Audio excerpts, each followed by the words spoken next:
Hello, everybody, and welcome back to our halftime show here for the final series of the evening. FlyQuest Academy up 1-0 on the scoreboard here against 100 Thieves, who continue to struggle in this second round robin.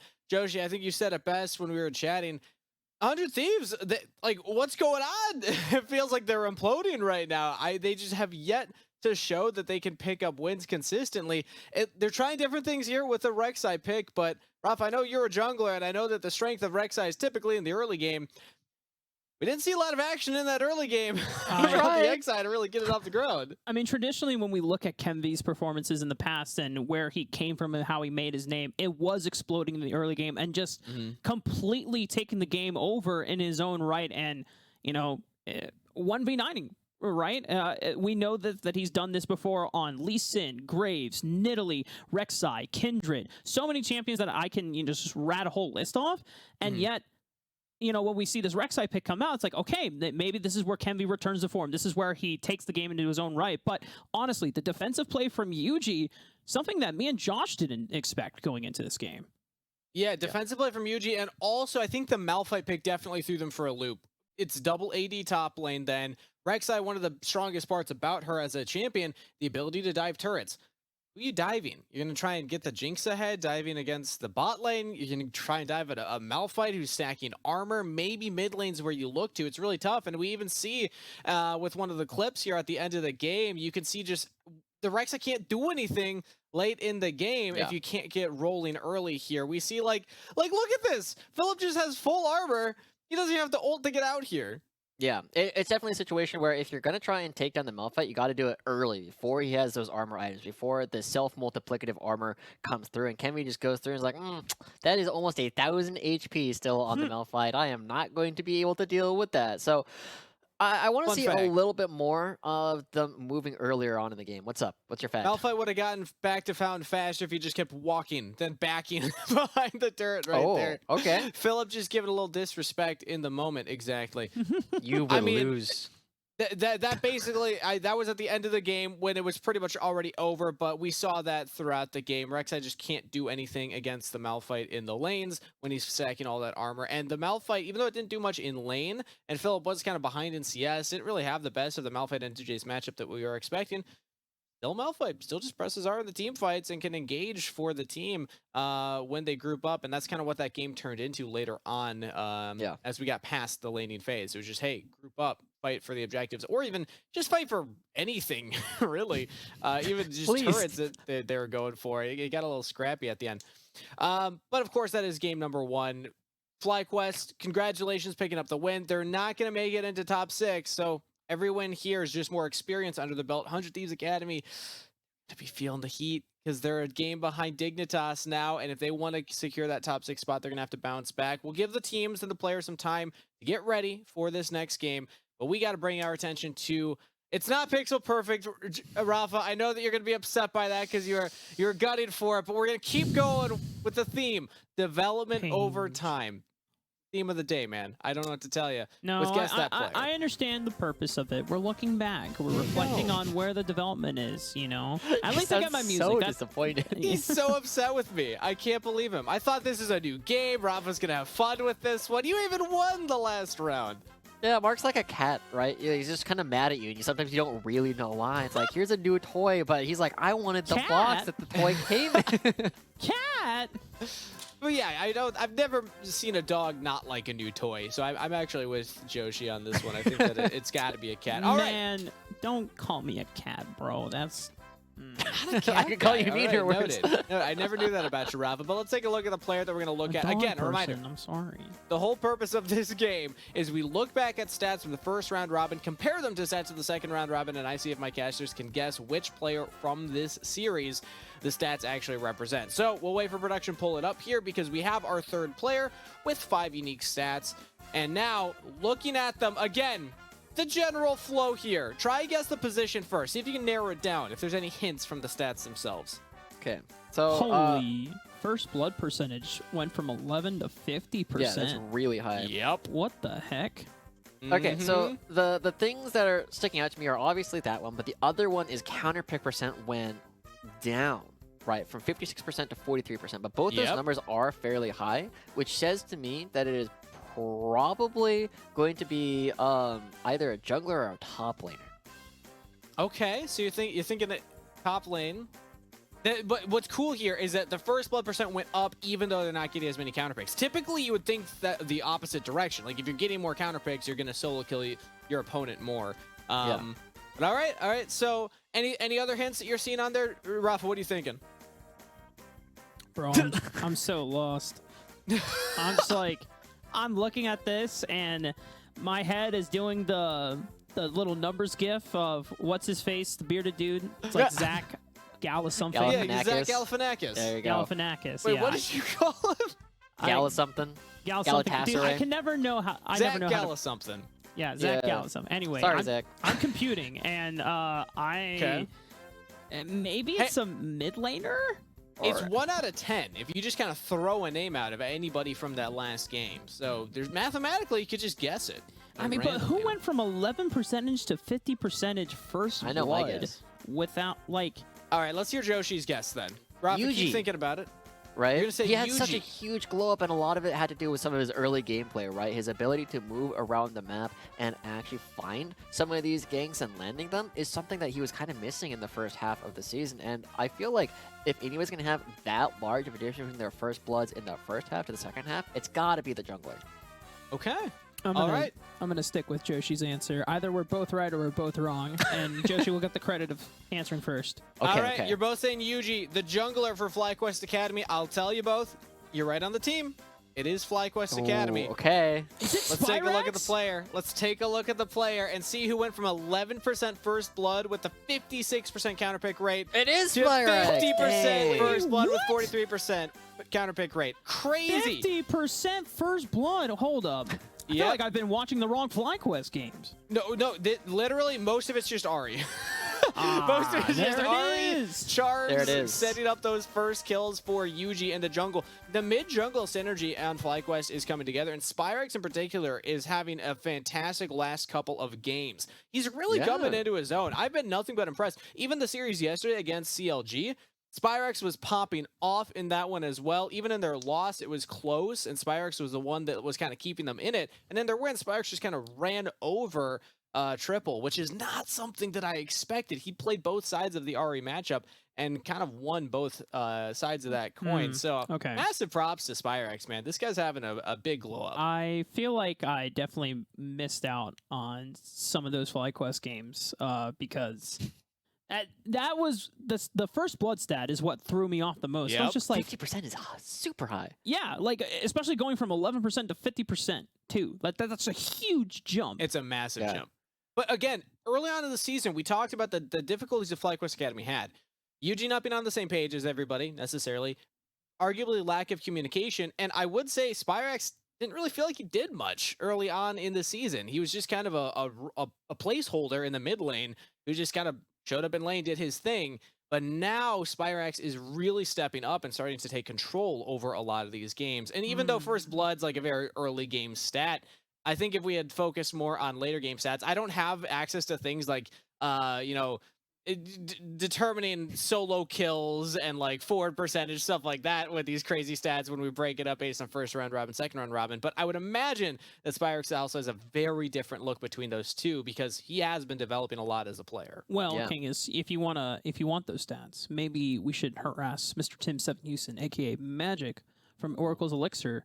I mean- He already gives us so much I was information. using Oracle's Elixir for those stats to begin True. with, so unless he has like a deeper insight into them. Now, Kangas, Throw in solo kills, please, isolated kills and deaths, Tim. We need it on the I will stats. let you know that I can, in fact, get that information for you next time. Just All right. Just Well, let but me you're know, let playing me the know. game. I can't have you get the info. Well, for me I if can do you're it like playing the in game. the moment, but you know, if you We let me can know in show you advance, how to get I that do information. have the tools to do it. So All I right. also, before we get into our next champ select, I do want to give a quick apologies to somebody who has just added me on Twitter. Sorry, Julie Flying Mom Gilmer. I am continuing to curse Golden Blues team. Oh no, the mom call out. That Joshi curse is Joshi. unfortunately real. I think the lowest win you percentage have the lowest 100 casting Thieves win rate. for 100 yeah. Thieves. It it is not What good is when it at I'm right now? casting, Do you I'm know? Do sorry. you know offhand? It's like I'd have to low check. 20s, Battery, just like low DM 20s. me, let me know. It's low 20s. Oh, geez, that's Yeah, bad. I know that Alec Battery's been tweeting it out every single week, and I know that Cubby is technically like the most biased, aka biased. Like he's got the biggest spread of like 80% win rate for some teams, 20% for others. But I didn't know that you had the lowest for 100 Thieves. That's sad, man. Also, on the flip side of that, Magical is the least biased caster. He's just the most crazy and the most, even across the board. He tends to cast You the never most know draws, what I you're think. going to get True. when Mad Magical is casting your game, and it's very true to his brand as well. I was gonna say that is true neutral, chaotic neutral right there. All right, I have it. I have it right here. Joshi, you have 400 Thieves, 44.44% win rate going into the week. That's not that bad. Now okay. it's lower though. Now it's Yeah, lower. it is lower now. because we are past that day number 1. But I'm hearing that the players are now ready for pick and ban, so we're not going to waste any more time. I'm going to pass it back over for one more time to Rafa and Joshi to get us underway for the final game of the day. Bye, Steve. That's the last time you get to say bye, Steve, Josh. Yeah, until Proving Grounds happens, so this is our last game together during the regular season, Mark. Are you ready for this? Are you ready to make it a banger? Damn, I'm going to be sad now. Holy. Hang on. I need a moment, Josh. All right. What's the moment you need? What do we got? I just need to cry a little bit. A gonna moment of reminisce. silence for the Roshi combo. For now. We'll be back soon, don't worry. We got Proving Grounds coming up next week. But as we look at this, as 100 Thieves and FlyQuest take to the Rift for the last time today, of course they will do so again tomorrow as our third day of Super Week continues. 100 Thieves banning out a bunch of 80 carries, and I imagine FlyQuest is going to be responding with that unless they want to just give over Jinx, which is unpopular, to say the least. You're still crying. FlyQuest did a great job of piloting away from it, but they had the Aphelios last time around, and as you already noted, 100 Thieves marking it as a problematic champion to deal with, and so now 4 marksmen have been banned away. So this now leaves things like Ezreal, Jhin. Historically, we've also seen Kaisa Varus is another one, Varus as well. But this does allow Kenvi to secure the Hecarim. Not the early aggressive playmaker this time around like the Rek'Sai we saw in Game 1. Kenvi will take some time to slow things down, farm on up, and become a lot stronger towards that mid game. Yeah. I mean, let's not discount the ability for Kenvi to be impactful on this champion, right? Sure. I've played enough solo queue to know that Hecarim can gank me at level 2, right? He just does the red buff, takes E instead of the No W, and just goes sad. directly on in. So, Man. well, yeah. What if Philip plays the Viego, though? Don't give me hope, Come on, Josh. Mark. Maybe?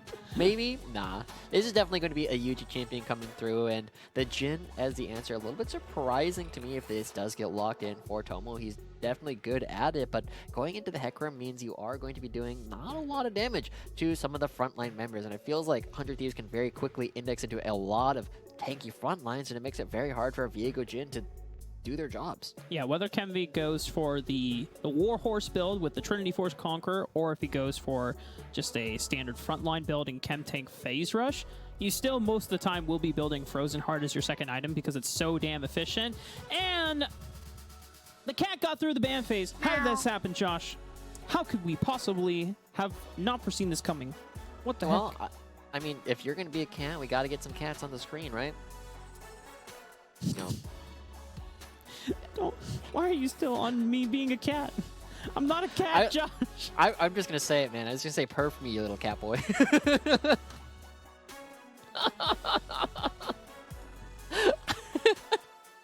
But we get it paired up with the Ezreal, right? Going right back on down. Looks like I'm going to be solo casting for a little while. As I have, in fact, kicked Mark out of the thing, just like when he lost power. So, very interesting standard stuff coming through from our AD carries. He's going to go grab Choco. I know this is what he's doing. He's going to try and break it right on back and just say, look, I am a dog person. I have the Choco with me. And he'll be back in a couple of minutes and complain about all the references that we're doing. Oh, but he doesn't have Choco with him. All right, well, don't tell him anybody. This is our secret, Twitch chat. I was not Our bringing back Choco. I was just in complete shock and disgust that you told me to do that. So I had to step away. Welcome back. Oh my god. Well, you know, if there's one way for us to end our last game together, Josh, and say some really out-of-pocket on the broadcast, you know, that is definitely one way to cement this. Oh my god. I'm really sorry, Twitch chat. Actually, I'm not sorry. Never mind. Not that sorry. I don't apologize at all. I don't apologize either. Yeah. I'd like to apologize to absolutely nobody. Any Conor McGregor fans, you know. Actually, I don't really watch wrestling. I just know the meme, so. Cubby probably knows what we're talking about. Yes. Shout out to Cubby. don't. Base. Well, revert back to what we were talking about, right? FlyQuest are up 1-0 in the series as far as I continue to push 100 Thieves further down in my caster bias tier list. We are going to be seeing what it is that FlyQuest wants to do, right? With Spyrex now being revealed as having a 50% first blood rate going into today, and only increasing it after getting this last... wait, no, I guess he was first blooded, so it doesn't quite count. But he will be putting a lot of respect on the Jimian name, right? There's a lot of opportunities for him to try and be aggressive, and the Ahri is still on the table. Mm-hmm.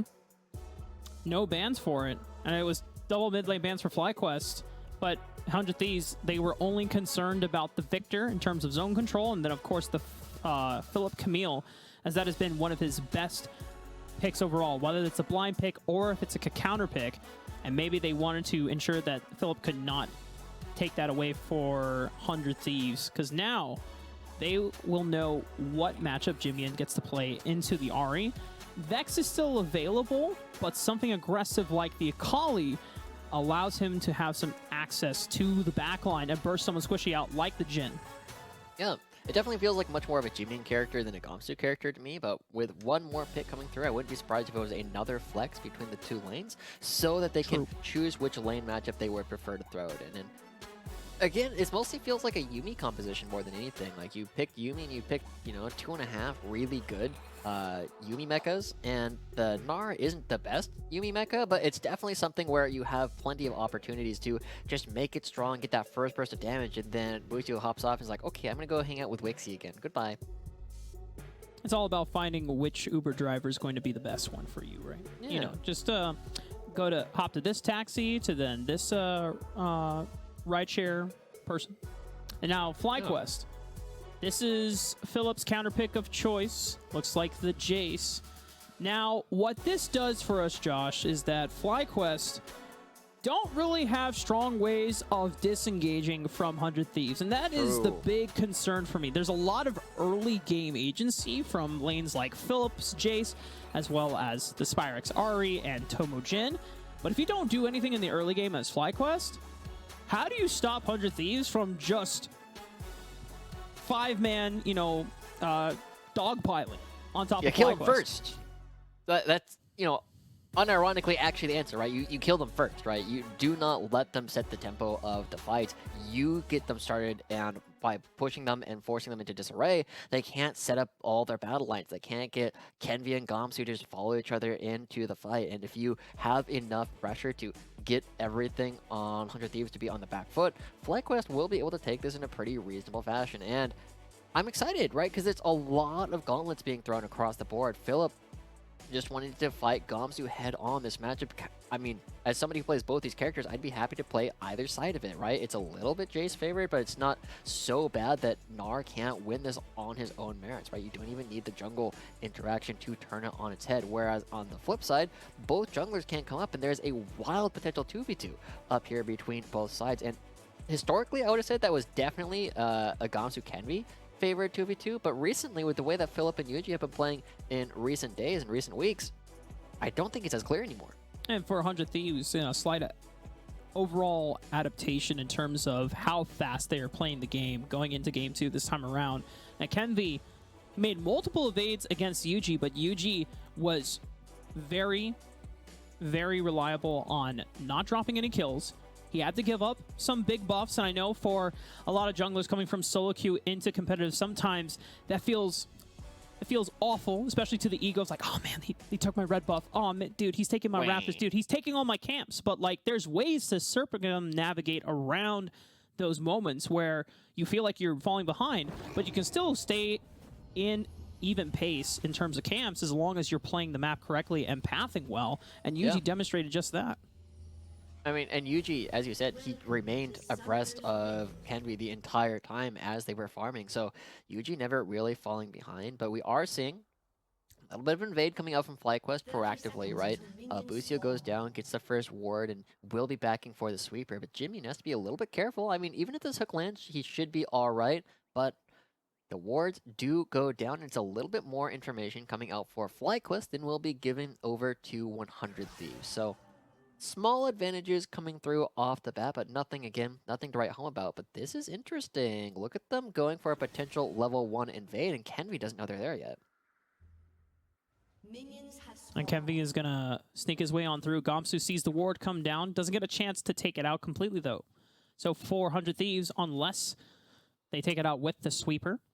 And FlyQuest will be able to have, for the next 90 seconds, full vision of the blue quadrant. Kenvi, he thinks he's sneaky, right? He thinks he's starting out of vision of FlyQuest, but they know exactly where he is. They've warded enough of his camps that it would be very difficult for him to walk away. And look at all the pink. I'm trying to interpret what that means for FlyQuest, because they it's like ping they're playing literally Battleship, and he's like, okay, is it A1? Blue buff, blue side? Is it Gromp blue side? Is it red buff? Is it Raptors? They're like, okay, it's got to be Raptors or Wolves, right? Gamsu. And then boom. Gamsu. Is this bad? Oh, that's This a is lot of very damage. All right, Josh, tell me, if you're in the mind of Gamsu right now, what are your immediate thoughts? I can't farm. I can't walk up to lane. Philip is just hitting me. Rafa, come here. Oh, I'm the Hecarim in this case? Yeah. Oh, Of course thank you. And you're equating me to Kenvi. That's Yeah. flattering. I'm not an academy And then you're jungler. like, dude, I'm sorry. I got to clear the rest of my jungle. And I'm just like, but Mark, please. That is something I would do. I'm sorry, Josh. It sucks to suck. I'm backing away from you. Good luck, buddy.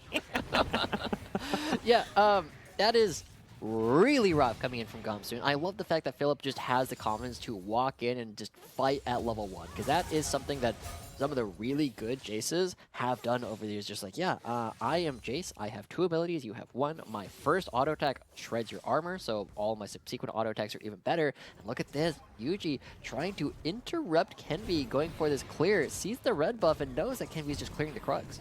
Oh, does Yuji have Smite? Because he yoinks it away from Kenvi.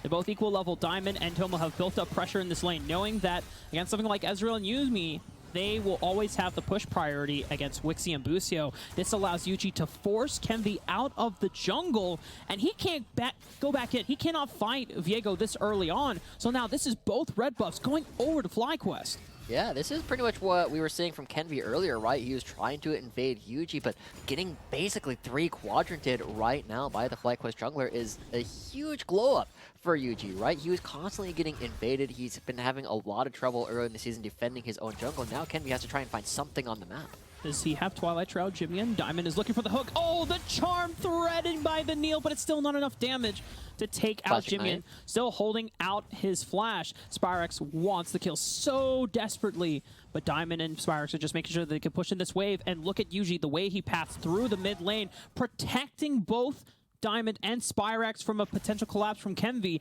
As he had Ghost, he had Devastating Charge available, but it gets denied, and there's still no camps for Kenvi to farm. And now Yuji is going to push him out once again, even off of the respawned Raptors. A flash dredge line. Kenvi's got nowhere to run. They chain the crowd control beautifully. Even the charm, FlyQuest are just dismantling 100 Thieves. Okay, okay, a little too far. Turn off the TV. We got a little too close to the sun, and now Gamsu wants to punish, but the blast cone will end all the fighting. But the message was sent. Now, Mark, I also want to point out something that happened on the far side of the map when we didn't get to see how it happened, but Philip had to blow both his flash and his teleport. So Gamsu did something right. He was able to withstand probably a dive attempt coming out from Philip, but the point remains Philip is now in a much worse spot than he was previously in the game. And with all the pressure that Yuji has put down on the map, the kill going over to Diamond means that it is instead going to be the bottom lane that is going to be a big point of weakness for 100 Thieves for a little while longer. And something that we didn't really get a chance to propose for FlyQuest is we talked about a lot of the early agency that these lanes would have, but we didn't talk about what FlyQuest were going to do with it. We just said, hey, you have this potential, do something, but we didn't know exactly what. And FlyQuest have answered that question by saying, hey, if we have pushing lanes, and we have something like a Viego against a Hecarim, let's just constantly invade. Let's put Kenvi on the back foot.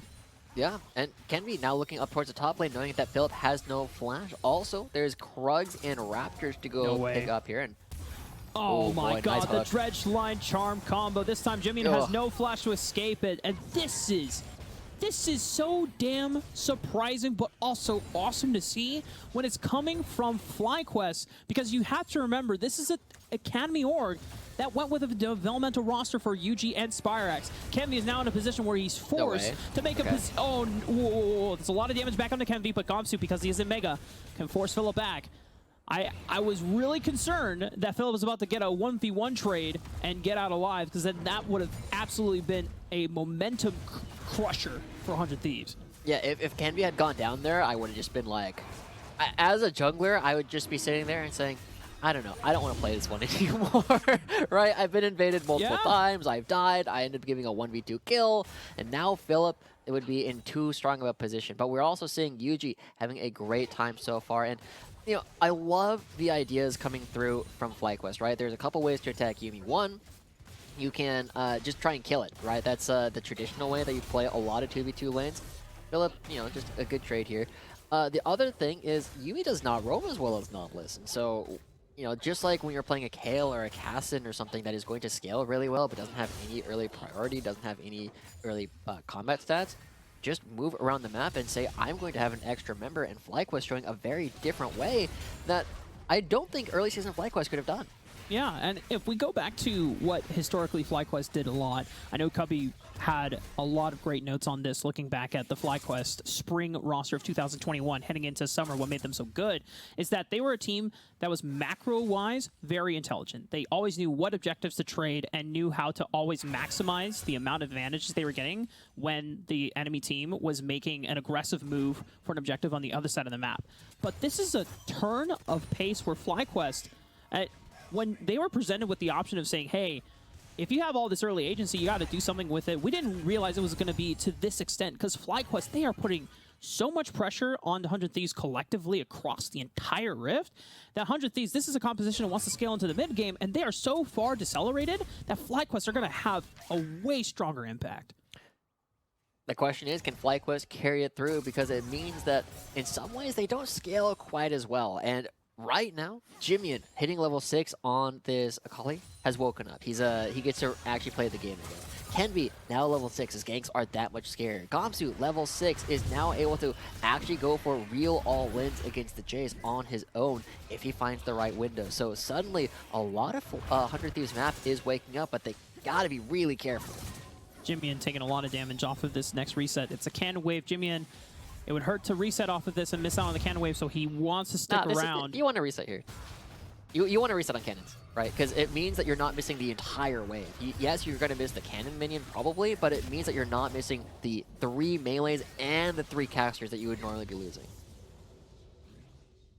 I'll keep that in mind. Yeah, keep that in mind. You want it back on cannon waves, or before cannon waves, ideally. Yeah. All right, well, FlyQuest, they've taken the Rift Herald now. UG has it in control, and they've been able to get quite a bit of damage down in the mid lane turret thanks to multiple visits. Yeah. Not really to Jimian's liking. Well, I mean, Dever really likes it when he is attacked so often, right? He's had some good defensive plays, but he's had even better hooks coming out from Diamond that have always been able to lock him down this time around. And I've been interested to see what it is that Tomo is going to be doing in the rest of this game, because we said he might have a little bit of trouble with his job because of all the tanks that 100 Thieves could draft, but they didn't draft that many tanks, and he's mostly been left alone in 1v1 or 1v2 up against Wixie and Busio. Diego's in the area. UG. I think they want to plant down the Rift Herald here and just unlock the mid turret. But this is an aggressive play from Wixie and Busio. They've got the root down on the Diamond and Tomo, and it's both Summoner spells plus Diamond's flash immediately burned in response. Yeah, I mean, it's not the worst thing in the world, right? There is still going to be, I believe the Onslaught of Shadows should be down by the time the Dragon actually spawns, and with all the pressure that FlyQuest have put in the mid lane, another charm lands. Oh, wow. We were talking about this before. The 2 rookies having playmaking potential.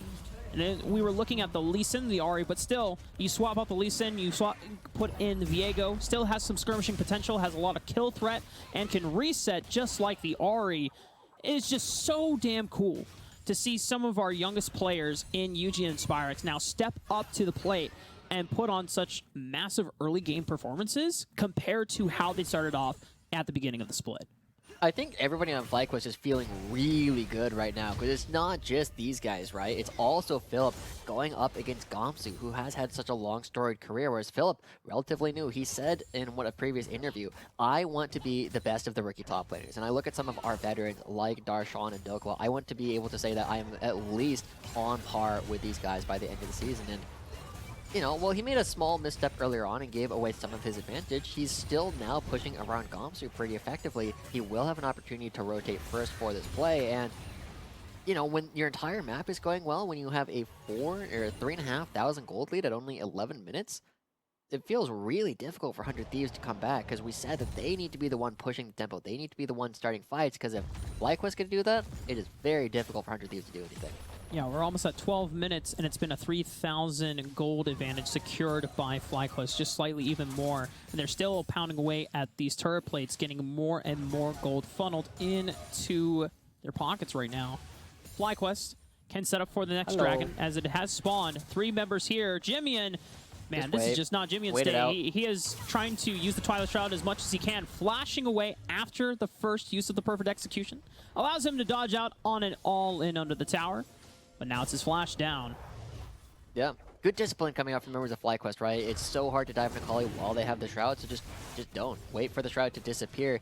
The one thing that FlyQuest is missing, though, is they still do not have Diamond's level 6, while Busio is already level 7. So, yes, Diamond has done a very good job getting all of these early leads for the rest of FlyQuest, but he needs to find a little bit more. Notice how far back Philip has been. He has imagined that Kenvi has been here. Somebody has been ready to dive him for such a long time, and because Kenvi hasn't shown just quite yet, Philip ends up losing about 2 waves just because of imagined pressure that 100 Thieves are putting on.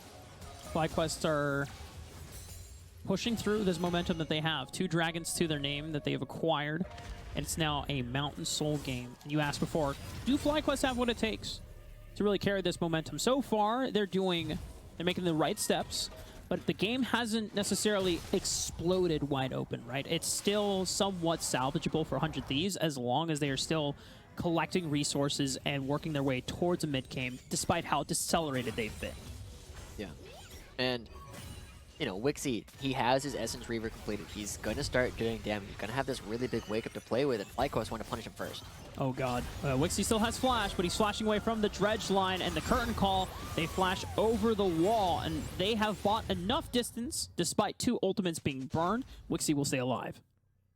But it is, I mean, it's an ultimate for a flash, right? The ultimate's on a lot shorter cooldown, so watch Diamond and him looking to try and recreate that play in about 60 seconds or so when his ultimate is back available. And the rest of FlyQuest should be ready to follow up on it.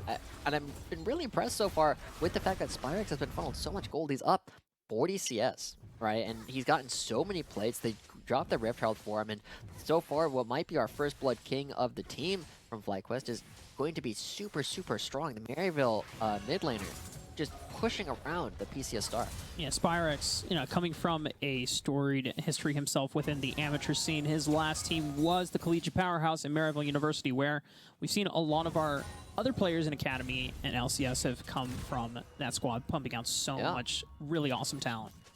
And that squad also recently took down 100 Thieves next in the most recent qualifier for Proving Grounds. So, you know, the squad or the roster clearly has a lot of talent to play with as well. And it's cool to see this pipeline from collegiate into the academy space, into the professional space, right? Yes. Iconic on the very same route. Niall is one of the players who went directly from collegiate to professional play in the LCS, but we'll see if Spyrex can follow in their footsteps, because in the second half of the season, again, huge glow up. Because the other big thing, too, when FlyQuest were picking out their roster, they specifically picked up these 2 players because they wanted to highlight the pipeline that Collegiate had to offer in their announcement letter when Spyrex and UG were first signed. And it's just so awesome to see that FlyQuest taking a chance, taking a risk with these two players. Yes, we had expectations that they weren't going to be that great coming into the split early on, but with how fast the development has come through, I didn't expect them to be making surges like this. Even if this is towards the end of the split, I didn't think that this team would be really able to find such stronger games until the summer split. Yeah, very impressive. Jimian, I don't think he can really take this yet. Is going to be backing away. Is down half an item to a full item, so it would be a lot of base damages coming out of Collie, and ooh, down a little over 2,000 gold as well. I mean, that's the difference, right? You get to see that Spyrex is effectively up an item and a half, or, you know, about an item at this point, and Jimian is constantly looking for ways to get back in. But you ask, who is he going to assassinate in the meantime? Where is he going to be getting all the extra gold that he needs in order to put himself in a position where he can look to dive into Tomo, where he can look to dive the backline? I mean, he's still got components. He just barely finished tier 2 boots, but no mythic, no really strong component items. Diamond just walks into 3, gets bursted out by Wixie, and Spyrex has to make haste to get the hell out of there. The blast cone is great. It will save Spyrex. UG still full health, can fight back against Kenvi, even with a cat on top. Meanwhile, Philip fighting back against Gomsu, and 100 Thieves are able to find at least one among FlyQuest. Yeah, Diamond a little bit overextended the team, not ready to quite collapse, but FlyQuest still have a little bit more to play. As we jump to a replay, we get to see, right, you know, as a quick math check, it starts off as a 2v4, and that's a bit too much, right? That is twice the number of people on the other team, so even when you have this large lead, you're not able to do anything with it, and even with the blast cone separating people out, there is no play further to be had for 100 Thieves. And those are, you know, small mistakes that we are kind of expecting from FlyQuest, as they are still scrambling to pick up every win they can, get a slightly better seed and a slightly easier opponent because of it. But something that we can definitely expect and ask for a little bit more cleanliness, as it looks like Philip is probably dead. He still has flash, but not enough mana to really punt this one away, but he's just going to flash forward. Oh. Look at that! Philip, the only way out is forward, and he's still not going to get out alive, but he trades 1 for 1. Respect coming through. Put some respect on Philip's name. Takes down Gomsu there. I think he was basically dead no matter what. And now FlyQuest are going to be looking to crash another Herald into the bottom lane turret. They're going to be getting the mid lane as well. And the gold lead continues ballooning, now 5,000 in favor of FlyQuest. And objective bounties are starting to come through as well, with 3 dragons completed and 5 turrets to 0. It's a bit of a shutout coming out from FlyQuest. They've given up over a couple of deaths, but no objectives yet. The Rift Herald does not make one last charge into the inhibitor tower. Jimian finds the eye, takes it out. But 100 Thieves, you can tell they are struggling because the game is officially saying so. They've put them now on objective bounty gold, and 3 dragons for FlyQuest means the next one is Soul. Man, that's a really brutal way of putting it, right? Riot Games has decreed you are losing. Here are some objective bounties. I feel like objective bounties are really cool sometimes when you have these opportunities to make these big plays, but most of the time are just decorations on the game. So we'll see if FlyQuest can continue playing this cleanly, or if 100 Thieves will be getting a lot of money coming right back on out. As we get close to the 20-minute mark, we always have to ask ourselves, how threatening is the winning team at doing Baron? And the answer is not really, right? They have a Jhin, they have an Ahri. Jace is probably going to be on the other side of the map, so they don't do the objective particularly quickly, and I think instead they're mostly just going to be playing for Mountain Soul, and potentially even playing for Elder as their primary way to end the game, because 100 Thieves have kind of cocooned, right? They're like not really leaving their own base until right now. Oh, Tomo has flash available, but Onslaught of Shadows, the fear, the perfect execution. Jimian should be able to fall over the wall, but has to wait out the death charge, getting the knockup. Tomo still might be alive. Jimian flashing over the wall, doesn't find him with the perfect execution, still going forward with the shuriken backflip.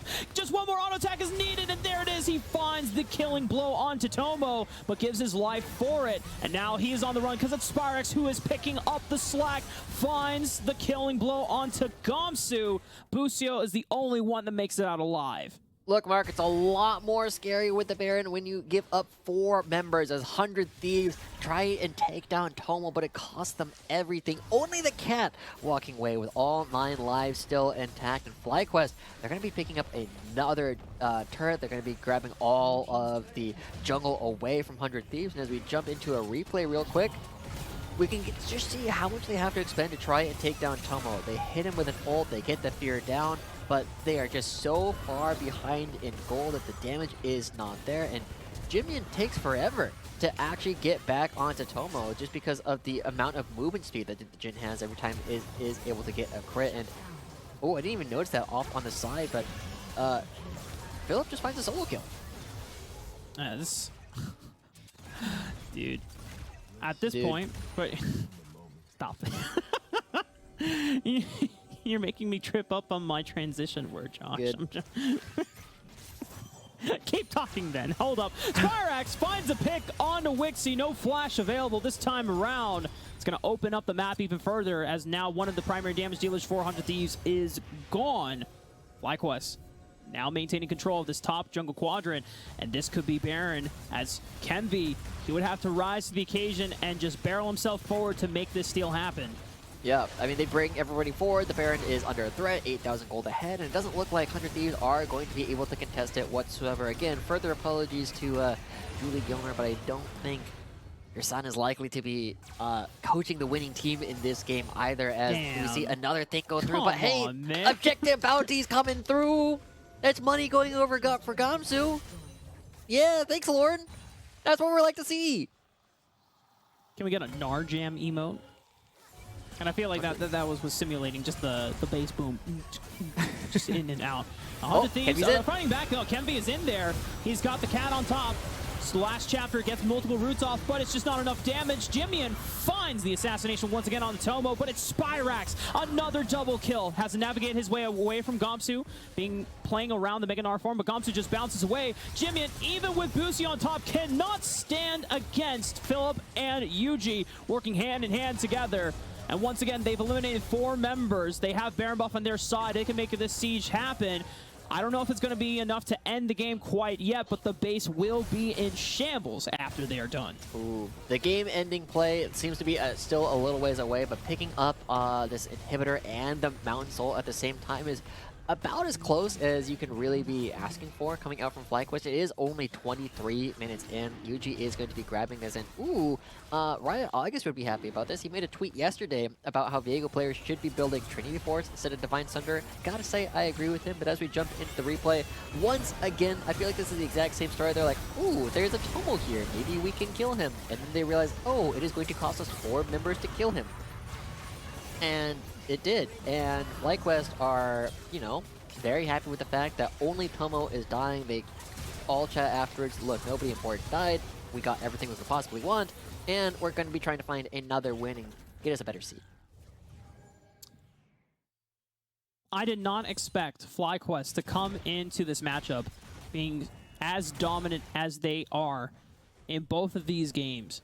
And to be fair, for the game 100 Thieves had a great pushback for the early game, but FlyQuest able to play defensive well for the first 15 minutes and then answering back.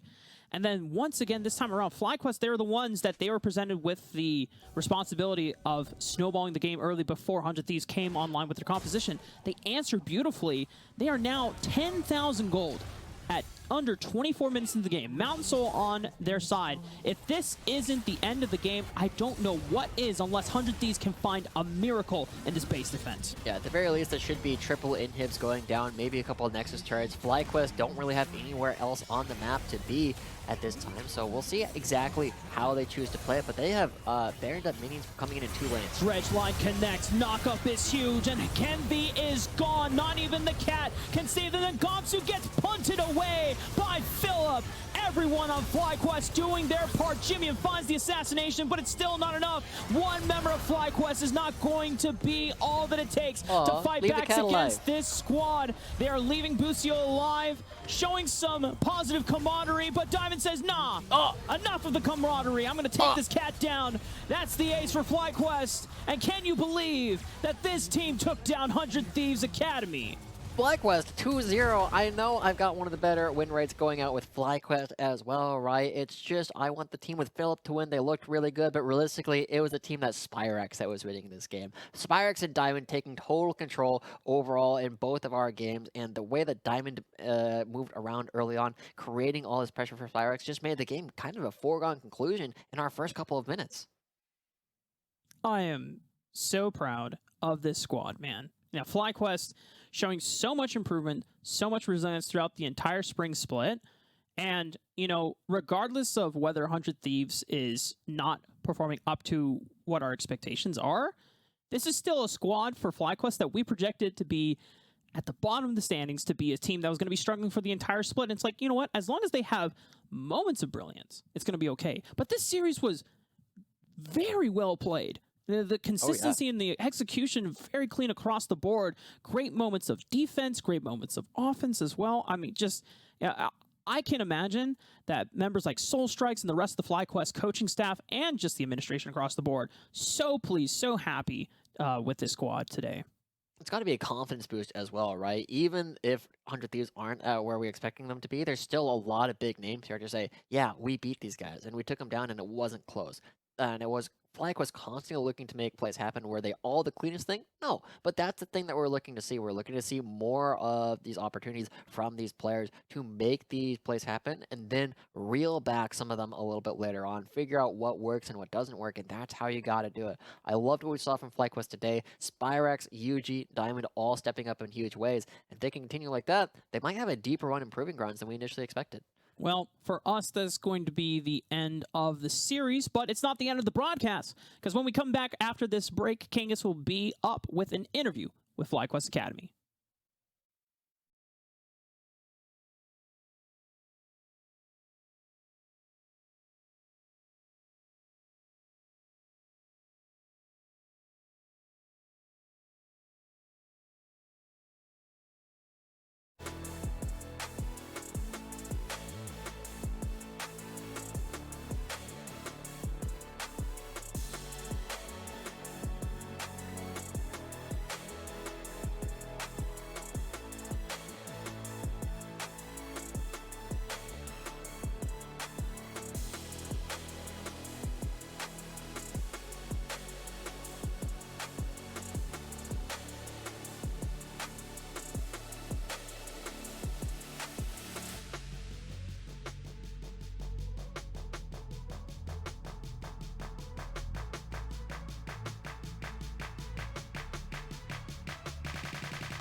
Hello, everybody, and welcome back to our post-series interview. I have the one and only mid laner for FlyQuest Academy, Spyrax, with his first interview on the Academy broadcast in Week 8. Happy to have you on. Congratulations on the 2-0. Is this how you expected the week to go? You got a win on CLG, now a quick 2-0 here. It's looking pretty good for you so far. Yeah, first of all, thank you for having me on this interview. Yeah, I mean, a little surprised we are stopping teams in some games pretty hard because our practice hasn't looked like the best recently. But yeah, it's always nice winning games like that.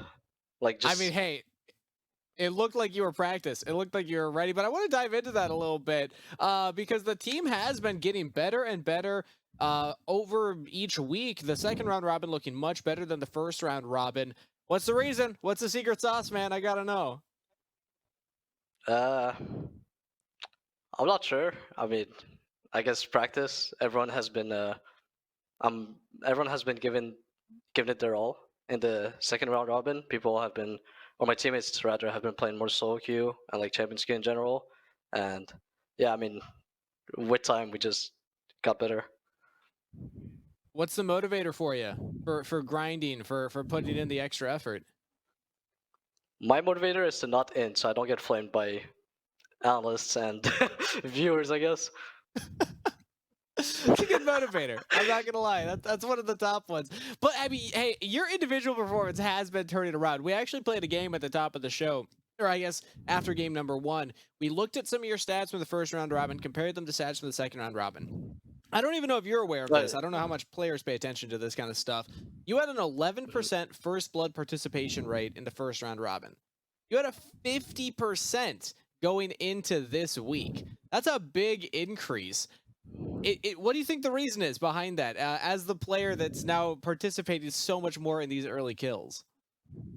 Yeah, I do think I've gotten a lot better individually, which helps a lot. Like create those opportunities to like punish our opponents, especially around mid lane.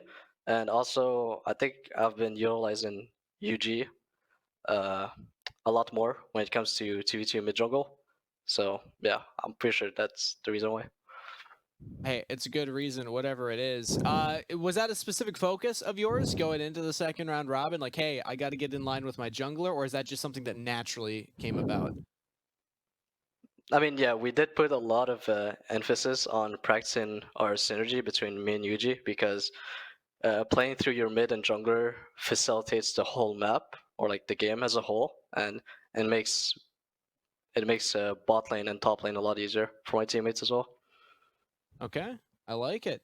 Now you as a player developed through the collegiate scene a little bit earlier on, and now you're having the opportunity to move up to academy. So since it's our first time chatting with you, I'd love to give you kind of the podium and just chat about your journey developing as a player and kind of what this jump meant for you and how difficult it was to make this leap into the academy scene.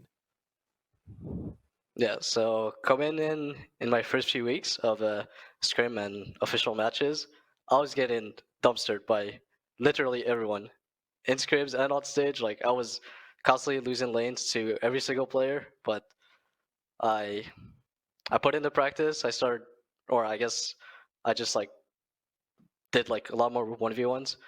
Two people that have actually helped me a lot are Takui, the FlyQuest's LCS's mid laner, and I have a few other people who have helped me behind the scenes, play better in lane. Because I think our biggest issues at the beginning was, or at least for my issue, is I was like really weak laner, and when you're being a weak laner means you have like less opportunities to do anything really on the map, and it allows the enemy team to just like punish you, whether it is through diving mid or bot. Like the game is just really hard when you can't lane. I can imagine. That's cool to hear that you're getting opportunities to play with the LCS players and others behind the scene, though. Now, as again, it's our first time getting to chat with you on broadcast, so I do want to give you the opportunity to show off a little bit of your personality and also your read on the team. So, because we have a pretty good sync right now, there's not a big delay between us currently. I want to do something fun here. I'm gonna ask you a couple rapid fire questions, all right? And you're gonna have to answer them as quickly as you can. Are you ready, Spyrex? Sure. All right. Pepsi or Coke? Pepsi. Pepsi. All right. Hot dogs or ramen? Ramen. Ramen. Boba or Starbucks? Starbucks. I hate boba. Ooh. Another one. I'm surrounded. The entire team has to do an arm wrestling tournament right now. Who wins? Just a academy team, right? Yep, just the academy team. Diamond. Diamond. Okay, yeah, I like that answer. I like that one. All right, and final question. You have the podium. Less of a question, more of a statement. What message do you have for all the fans out there watching right now? Thank you for the few people that support me, and I guess thank you for FlyQuest for giving me this opportunity, and my teammates, of course, and thanks to DN as well. Yeah, I echo that. Thanks to everybody for giving you the opportunity, because you are definitely making the most out of it, Spyrex, and impressing all of us. Thank you so much for coming on for this post-series interview, and best of luck going into your last best of 2 tomorrow before Proving Grounds next week. Thank you for having me. All right, and with that said, we're going to bring back on the casters, Rafa and Joshi, to close out the show, because we have gotten through all of our best of 2s for the Thursday broadcast, guys. We are over halfway through Super Week as of right now. We're making it. It's We're Wait, back. the 2 of you are done, aren't you? Are you We're even on the show done. tomorrow? No, we're done. We're not on tomorrow. We're We're out of done. here. All We'll right, see well, you never again. congratulations. That's why you're getting emotional on the cast earlier. That I guess, yeah, I wasn't even thinking about that. Yep. Yeah, Master I'm gonna miss you Roshi will guys. have to take a bit of a break, a bit of a step back here, but you are in good hands tomorrow, Twitch chat. Do not worry about it. And it's been super cool watching all the teams come through. We got to go the big SmackDown, C9 TL, FlyQuest having a bit of a glow up here at the very end. And I feel like all of Academy is very exciting to start looking towards Proving Grounds. The field's getting tight. A lot of the teams at the top have been fighting each other for those top spots, but even the teams at the bottom, TSM with a 2-0 today. Over Little EG, spoiler yeah. as we take a look at what was happening elsewhere across the rift. The race at the bottom is actually really tight. As of right now, FlyQuest with that 2-0, they now have passed Evil Geniuses Academy because TSM 2-0'd them. So that's a 3-horse race at the bottom there for that really intense seeding, because the 7-seed amateur team, that could be a tough team. That, like, theoretically could be Maryville, could be a team that absolutely can win a best of 3 against some of these academy teams. So yeah, you do not want to be that 10th seed going into the Proving Grounds play-ins. Yeah. Any other surprises that you guys are noticing down there? 2-0 from CLG. I didn't know who you were trying to throw it to, so I was like, I didn't thought want Mark to was step gonna do on it. Josh's toes, you know. But That's on me. I didn't direct it well enough. Rafa, you're taking this one. The CLG 2-0 Golden Guardians. Team Liquid 2-0, or no, rather 1-1 in Cloud9. So now we have CLG definitively in first place back again. Yeah, I mean, well, our top of the Academy standings is been pretty competitive for the most part.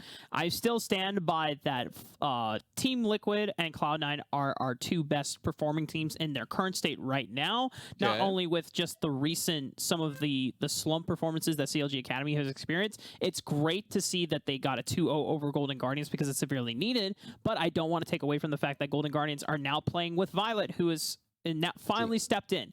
Yes, that was the original starting AD carry for them, but Stixxay has played so well with them, and they played with him for the past 7 weeks that, you know, stepping in with a new marksman, just like we've seen with Team Liquid, it still changes things in terms of dynamics for the roster. So now, once again, Golden Guardians are going to be put through a little bit of a proofing period where they have to work out the kinks that Violet needs to get in sync with the rest of the team before they come back to their full force. And we can't forget that this is CLG picking up their first win in like 3 weeks or something. The first right? 2-0, yeah. Yeah, the They've first been 2-0. going 1-1 They've against everybody. They've gotten a lot of draws, right, in the second round robin. And in fact, from what I can see, I believe this is their first 2-0 in the second round robin period. So yeah, that's I believe a pretty it is. big. They've only that's had a pretty big 1-1s. win. They went 0-2 against Dignitas. CLG did not kind of come into the second round robin with a lot of steam, or I guess they came into it with a lot of steam, but couldn't keep that momentum rolling.